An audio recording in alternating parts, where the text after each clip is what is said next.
You're listening to Experience Imagination, a themed entertainment design podcast presented by Falcon's Creative Group. Every episode, we discuss a new topic with a panel of creative professionals. Hi, I'm Cecil McPurry, Chief Executive Officer of Falcons. Welcome, listeners. I'm Audrey DeLong, back with you for another episode of Experience Imagination. On today's show, we're going to discuss entertainment industry events. There's a huge variety year-round in all corners of the world, although, I haven't heard of any in Antarctica yet, but I wouldn't be surprised if someone plans one down there just to escape the heat. I could see penguins getting into the whole cosplay thing, can't you? Falcons attends a lot of industry events, some of which we speak at. We even have a booth presence at a few of them, including IAAPA Expo, the premier event for the global attractions industry.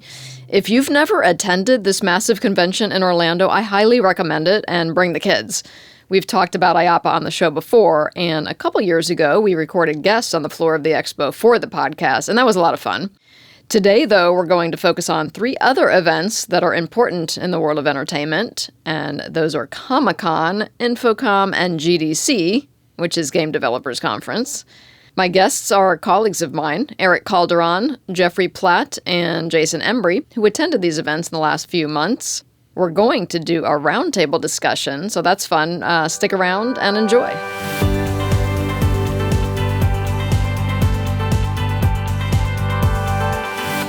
It's time to say hello to my guests. Eric Calderon is the Executive Vice President of Creative Development for Falcons Beyond. He attended Comic-Con. Hey, Eric. Hey, how you doing?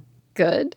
Jeffrey Platt is Falcons Beyond's Technology Product Director. He went to InfoComm. Hey. Hey, thank you for having me. All right. And Jason Embry, CG Director of Falcons Creative Group, traveled to GDC earlier this year. Hello, Jason. Hey, hello, Audrey. Nice to be back. All right. So I want to start with history. Comic-Con began as a small gathering. It was like literally a few hundred people in 1970.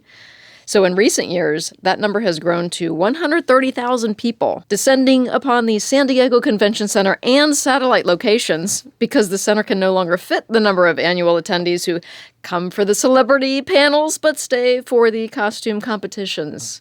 So, Eric, how many Comic-Cons have you attended, and how many of those did you get to go to as a character? I have attended 28 Comic-Cons. I've never missed the opening day, and I've never left before the closing day. Whoa. So I'm pretty hardcore. And I have gone, in my 28 years, in 2 costumes. Which ones? The first one was actually Tetsuo, who's a character from a Japanese anime called Akira.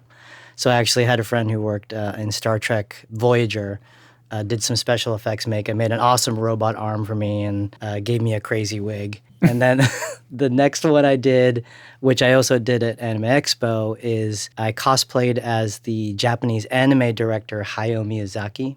So to this day, if you Google Hayao Miyazaki cosplay, I'm the first GIF that actually comes up. Oh, no way. Yeah. Well, those are pretty eclectic choices, I'd have to say.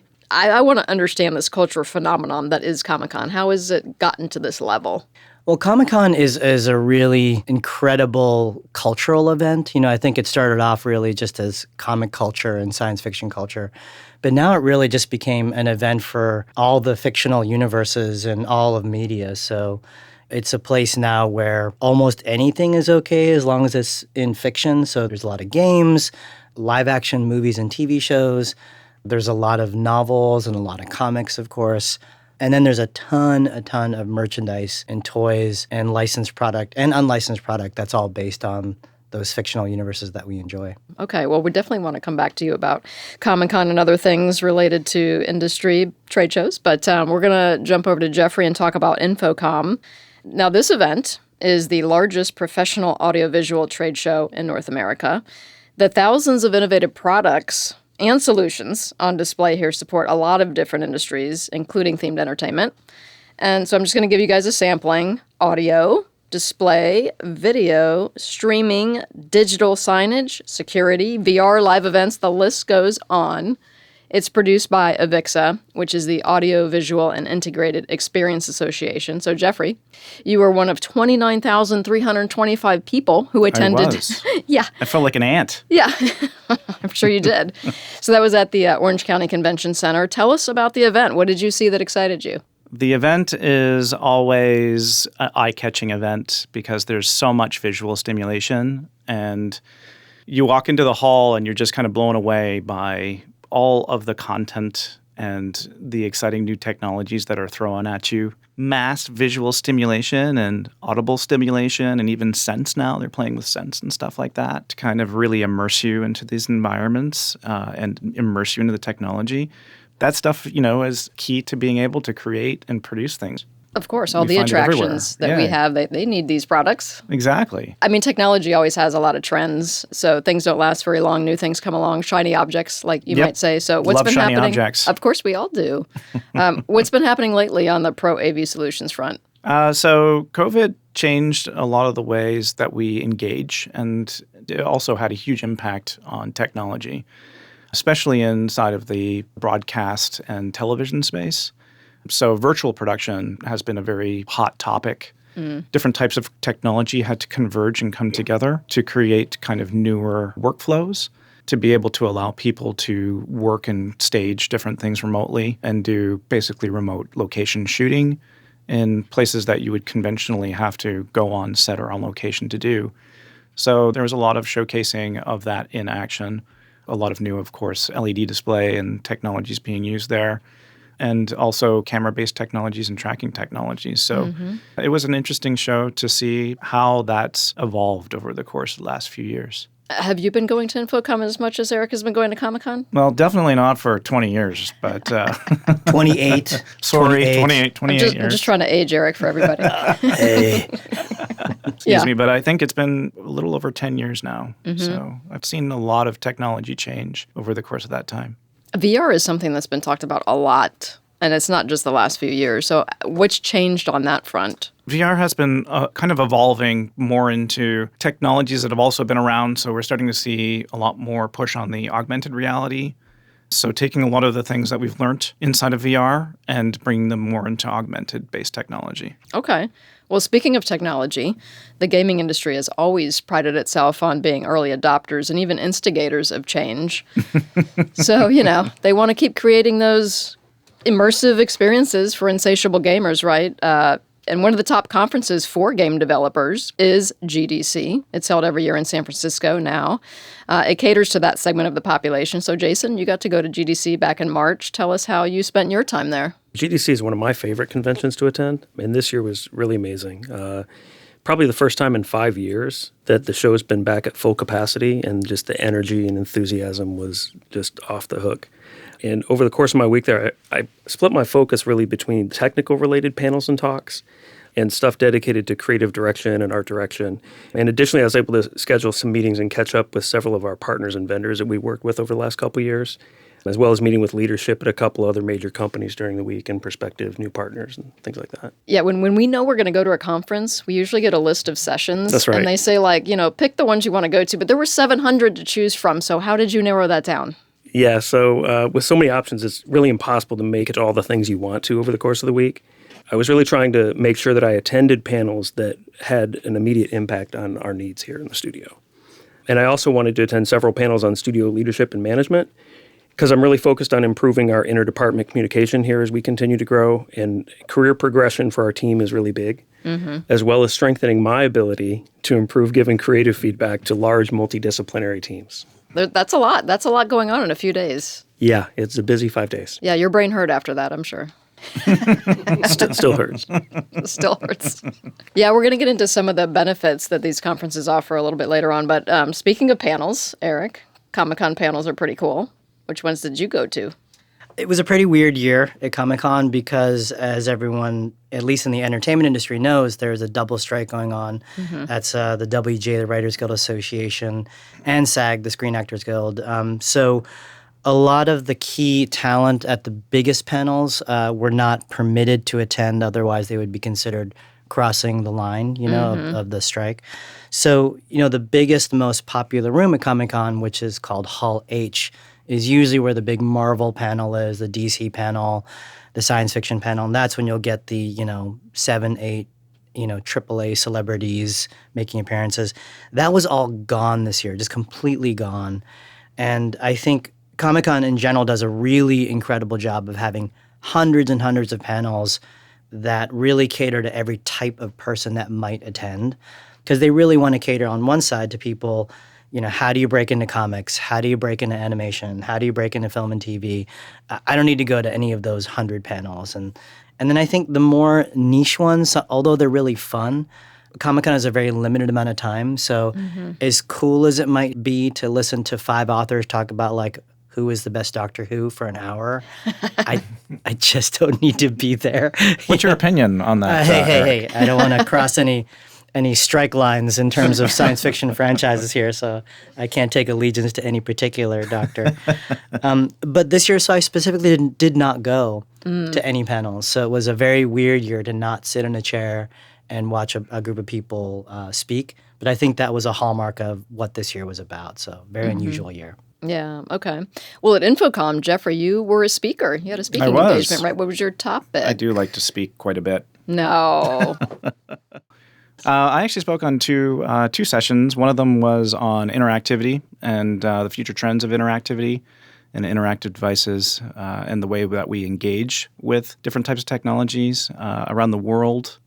And the other one was mainly around disruptive technologies that have been coming into play inside of all different areas within the market. So inside of themed entertainment, location-based entertainment, and a lot of it really kind of playing on the interconnectivity that we now have with services that are connecting to the internet and, of course, game and gameplay technology, as Jason's been touching upon. So a lot of these different technologies have been kind of converging and really starting to disrupt the ways that things were done traditionally, which excites me actually quite a bit because it gives us a lot more creative control over the way that we're deploying some of our experiences to our guests. So it's some really cool stuff. Yeah, I mean, that guest experience is key, obviously, to how we develop at Falcon. So, Jason, at GDC, tell us about some of the overarching themes. I think the biggest theme for me during the week, because we've adopted it in the studio here, was just all of the new advancements in technology surrounding Unreal. And the state of Unreal was a huge presentation on main stage during the week. And it had a little bit of everything in it. It was world building and procedural tools and animation. And they did a live demo on stage of facial mocap technology that was like, it took 60 seconds to have a recorded mocap in engine and playing back on a metahuman. So that's so cool. Speak about disruption. Yeah. So it was very cool to see that. And a lot of the procedural tools that they're developing there are things that, we've been working on proprietary solutions in-house for with our pipeline team. So just seeing how they're incorporating things and then coming back and working with our pipeline team on new approaches to some of the stuff that's been unveiled and, developing our own solution with N-Display. So that's a really big thing with virtual production, but we have our own custom sort of proprietary version of that in engine. And that's really the key to shows like that is finding ways to adopt the technology and make it your own and have it do things. And, all the VFX companies do that. They have their own version of engines and things like that. And we're no different. So. Right. I want to touch on professional development because some conferences do a lot for ticket buyers in this regard. Jeffrey, I want to start with you on that. Professional development is huge. Avixa does a great job because they offer a kind of end-to-end learning and advanced education platform. So it goes on throughout basically the years. They have 3 different types of certification. They have general technology certification. It's labeled as CTS. And then they have a CTSD, which is design and development for attractions. And then they have a -I certification program for integration and integrators. They say that about, I think, 5% of the total group of members hold triple certification. But they do put a lot of time and effort into helping professional development and pushing people forward in the career paths. Yeah, sure. What about at Comic-Con? Do they do this? Comic-Con education is a little bit lighter. I mean, I think they do provide things like they'll have lawyers do panel on copyright and trademark law. They'll have, I know, it's a real snore fest. Hey, I sat in one of those panels at GDC too. It's not that boring. They'll also have art demos, so they'll actually have artists come in, display how to do different inking techniques, how to do drawing techniques. They'll do a lot of portfolio reviews. And there's a lot of writing seminars. It's a lot of how does a screenplay work for television? How does a screenplay work for film? How do you adapt your comic into a screenplay? What kind of screenplays work well as comics? So there's a lot of concentrated efforts, but there's no real certification. It's a lot of people giving their street level advice. For example, one of the panels that I attended for probably my first 10 years of Comic-Con was like how to pitch cartoons. And boy, do I never need to go to one of those ever again.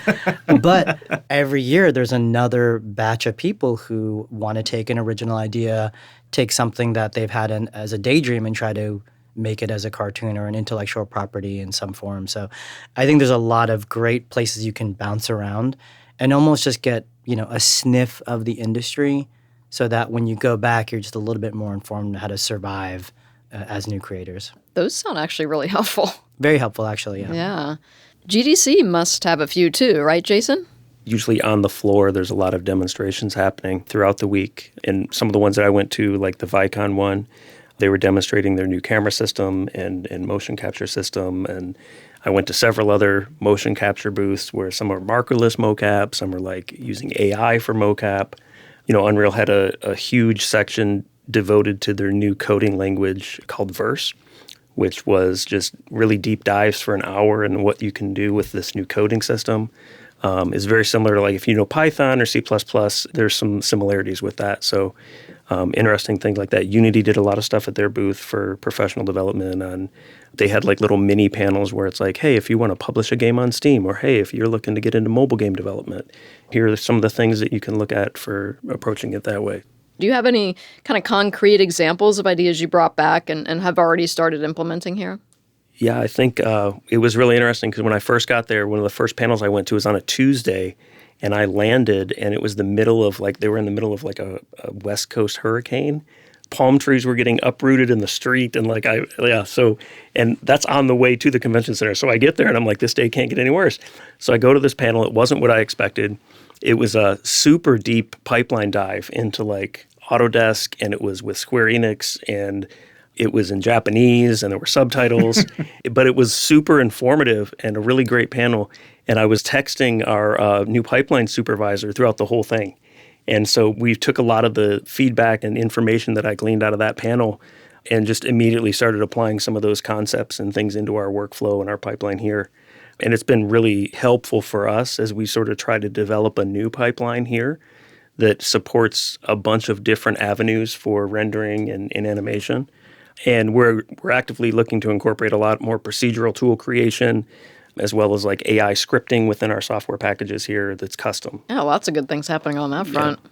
All right, so I want to hear from all of you on this question, but I'll start with you, Eric.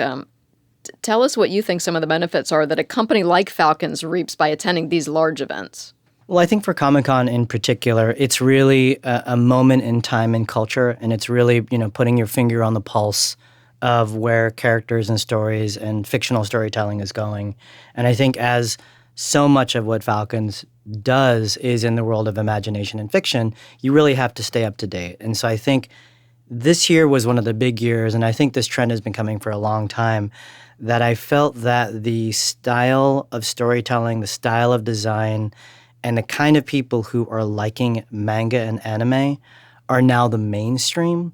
Whereas the people who are the superhero fans, who are the science fiction fans, especially with Marvel Phase 4 faltering and the DC Universe kind of in a big reset and, aging actors and aging franchises not really doing well, those really feel like the minority now. So it's interesting to see that all the millennials and Gen Zs and Gen Alphas were all really fascinated by anything related to anime, where the 50 and up, 60 and up audience who were there to see what you traditionally think of the superheroes and science fiction seemed to be kind of aging out and seemed to really play more of a minor role, whereas the Japanese style storytelling in all forms, games, animation, and manga, really felt like the mainstream. So to me, you don't know that until you gather 130,000 fans for 5 days in a row and really get a sample of what it's like. And there's almost no other way to get that than to actually attend an event that's that mainstream and say, oh my gosh, the world's changing. Interesting. Jeffrey, what about you? I'm going to have to actually go with exactly what Eric said. being able to go to some of these trade shows exposes us to things that we would otherwise not be aware of. So being able to go to these shows helps allow us to engage with different things that are trending inside the markets, changes that are evolving, things that are kind of coming up to different levels of maturity. And it also helps keep us aware of the ways that our guests and that our customers are engaging with one another, with technology, with content. And it allows us to make better decisions inside the company on which direction we need to take. It allows us to have better insight and better knowledge of some of the things that we could utilize that we might not have otherwise been aware of. That's cool. It might set you on a different path than you thought you were going to take. Absolutely. Jason? Yeah, for me, I think really what GDC and like SIGGRAPH and conventions like that really give us an opportunity to do is to look forward and like look into the future. And like what Jeffrey said, in terms of creating the new technology and applying it to LBEs or themed attraction, it's important for us to look at what's happening, look at the technology that's out there and be like, yeah, this is really cool, but what if, right? Like, how can we make that better? What can we do to improve that as a concept? How can we take that technology and sort of apply our Falcon's filter to it, if you will, and kind of take it to the next level? And a lot of the stuff that we look to do with that is, we're working on something that's 2 years out. So how do I take technology that exists today and still make it relevant and capable for the story that we want to tell, 2 years from now? Cool. All right, guys. So what do you personally enjoy by going to these conferences? What's great about all these conventions is essentially they're industry-wide Christmas parties. Oh, God, yeah. So They're all of absolutely us Christmas who parties. we've gone to, we catch up with old friends, we catch up with old colleagues, and there's a deep honesty and a deep sense of like, how do you think it's going? How do I think it's going? You really connect with the people behind these industries again. And for me, it's so incredibly recharging. So to go to these places where everyone's connecting and collecting again and just go, wow, we all have the same mission, it does make you feel like something greater, and it kind of gives you a sense of relaxation that you're not alone in trying to push things forward and trying to make new things happen. And I think that, to me, more than the panels, more than the toys, more than anything else, is just catching up with all the other professionals, sharing notes. Couldn't agree with you any more on that. I've had friends in the industry now for the better part of 2 decades. There's trade shows that I have attended and still attend, even on my own, just to maintain and upkeep those connections and friendships, because it's the only place sometimes where I get to see those people. Right. Otherwise, and I know that I'm going to be able to see a bunch of those people all in the same place. And I think that's so incredibly important. And I've learned more about what's happening in our industry than from anywhere else, than from any of the vendors that are at the show itself. Hearing it firsthand from other colleagues and friends that have been working inside the industry and been working with some of this stuff, it really opens your mind. Yeah, I think to piggyback off what you're saying there, one of the interesting things for me the last 2 years with conventions has been the appreciation that everybody has for being able to gather in person at these events again. And I didn't think I don't think we really recognized the humanity of it and how much we needed that connectivity until we couldn't do it for a couple of years, right? Yep. And so now I think there's an understanding and appreciation for it that maybe was taken for granted before. But I don't think that that's the case anymore. And I think there's a lot of energy at all these conventions. All right, so I want to finish with a quick thought from each of you.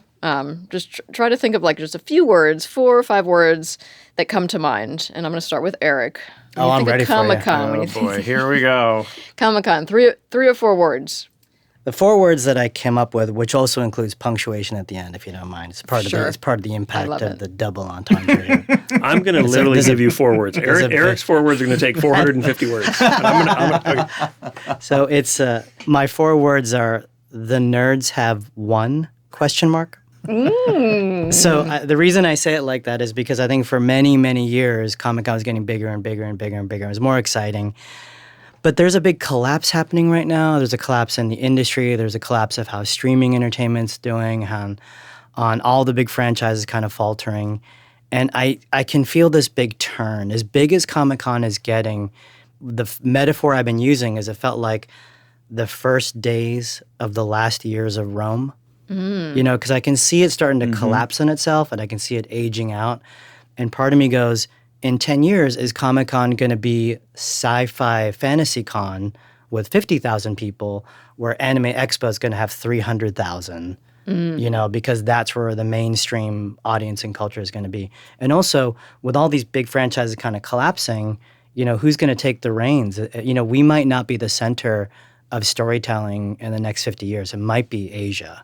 It's weird that I feel like we've won in a sense, but I don't know what the future is going to hold. I remember going to Anime Expo. I think it was like the second or third year that it was around. It was at a hotel. There were like 500 people there in Chicago. It was like super small. And now it's crazy. It was bigger than Comic-Con. I think it was 150,000. Yeah. Whoa. Yeah. All right, Jeffrey, I'm going to throw this question to you. 4 words or less, InfoComm. Technology, of course, innovation, and really the future. It's a show that gives a lot of insight, again, into technology trends inside of our wonderful and amazing industry. And they're always going to be showing the forefront of technology as we know it inside of Pro AV. Jason, 4 words or less, GDC. Engaging, creative, powerful, groundbreaking. Ooh. I got chills at the end of that one. I told you it would be just 4 words. Well, this was a lot of fun, guys. I want to thank you again, Eric, Jeffrey, and Jason, for joining me for this conversation. You're welcome. Yeah, thanks for having us. This is great. Yeah, super thank you. fun. Good to be back. Well, everyone, that wraps up our entertainment industry events episode. I want to thank Eric, Jeffrey, and Jason for sharing their experiences. If you have a memorable story from Comic-Con, InfoComm, GDC, or any entertainment industry event, we'd love to hear about it. Send us an email and we might feature it on the podcast. Thanks for listening, you guys. We'll see you next time. Thank you for listening to Experience Imagination, a Falcons Creative Group production. If you enjoyed this episode, please subscribe to the podcast and share with your friends. To keep up with our latest news, visit us on the web at falconscreativegroup.com and follow us on LinkedIn, Facebook, Twitter, and Instagram. If you have any questions, comments, or ideas for future episodes, please email us at podcast@falconscreativegroup.com.